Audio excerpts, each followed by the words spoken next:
The full name of Al-Tabari is Abdul Ja'far Muhammad ibn Jarir Al-Tabari, and he was born in 839 CE in Amon, Tabaristan, the present-day called Mazar-Dara province in Iran.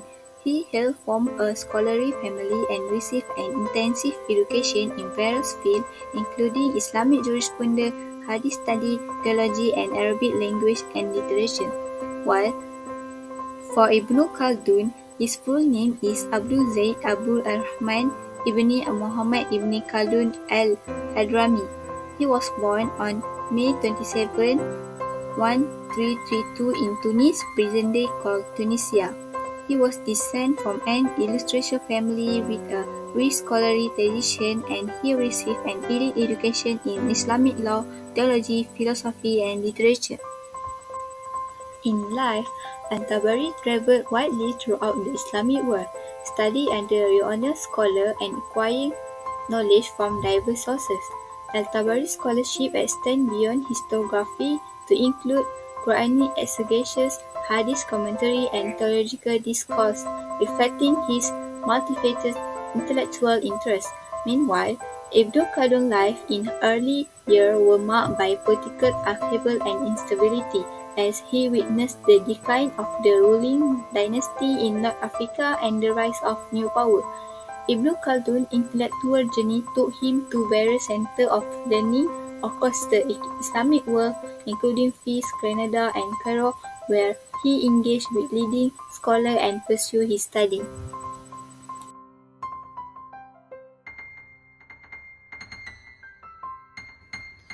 Okay, we move to the next part, which is what is the method that using by Ibn Khaldun in his historical.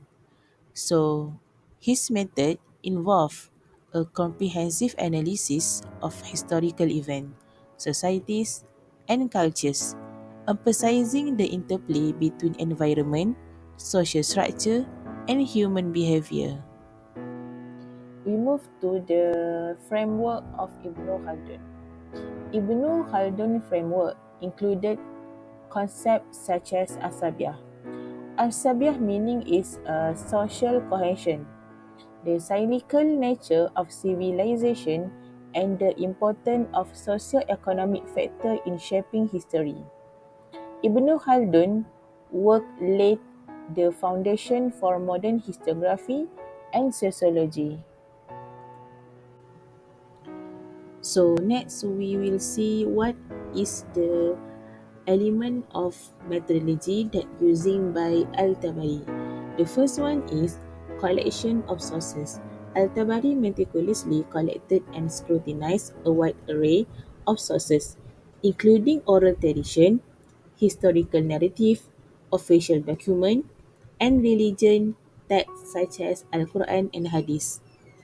We move to the next methodology that using by Al-Tabari in his historical. The second one is critical analysis. He critically examined the authenticity and reliability of his sources, often cross-referencing multiple accounts to corroborate historical events and separate fact from fiction. The third one is he using a chronological organization. Al-Tabari structured his historical narrative in a chronological manner, providing a detailed timeline of events from prehistoric time to his contemporary era. Al-Tabari also using a method that we call contextualization.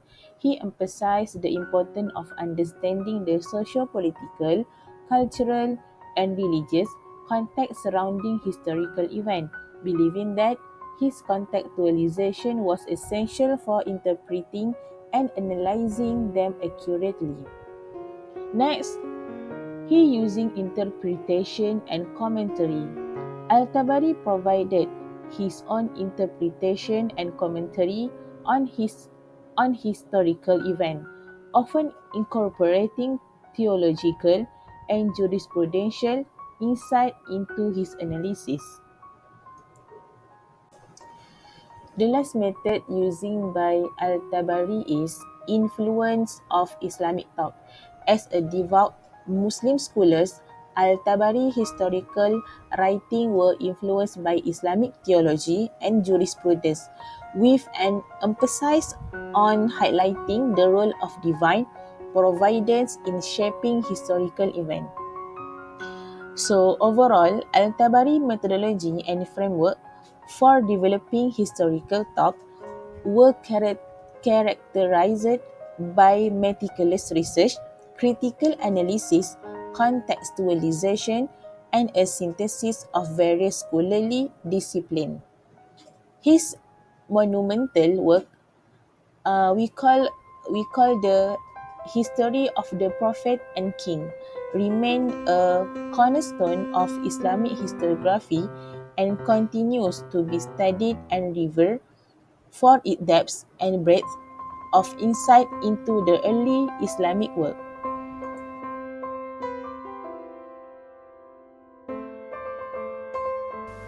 So now we are looking into the contribution of Ibn Khaldun's contribution to historical thought.